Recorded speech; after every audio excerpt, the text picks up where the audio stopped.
আসসালামু আলাইকুম। আমি অনেক দূরে এসেছি। আল্লাহ তালা যে দিলে পারে, এই দেখেন এই ভুঁইটা যে রসুনের যে আবাদ হয়েছে, আল্লাহ তালা যদি দেয় তো মানুষ বান্দা খেয়ে ফোরাতে পারে না। এটা হলো আল্লাহর রহমত। এত দেওয়ার পরেও আমরা বলবো কি যে আলহামদুলিল্লাহ, শুক্রিয়া আদায় করার মতো আমাদের ভাষা থাকবে না। তখন বলে কোনো রকম খরচ উঠছে, ঠিক আছে।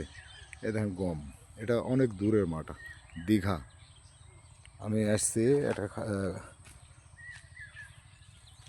ছাগল দেখতে, খাসির বাচ্চা তো দামে হলো না। আজকে আমার ঘোরার কপাল হয়তো বা, তো আল্লাহ তালা যেখানে লিখে রেখেছে সেখানে হবে ইনশাল্লাহ। আমি এদের টেনশন করি না।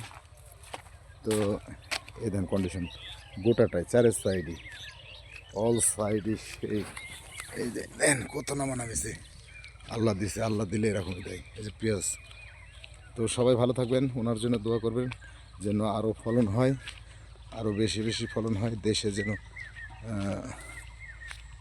আকাল না থাকে, এক কথায় কষ্টে না থাকে। আমাদের মন্ত্রী, দেশের প্রধানমন্ত্রী চাচ্ছেন যেন বাংলাদেশ সুষ্ঠুভাবে পরিচালনা হয়, কেউ যেন না খেয়ে না থাকে, এবং বিশ্বের দরবারে যেন বাংলাদেশের পরিচয় থাকে যে বাংলাদেশ ভালো আছে।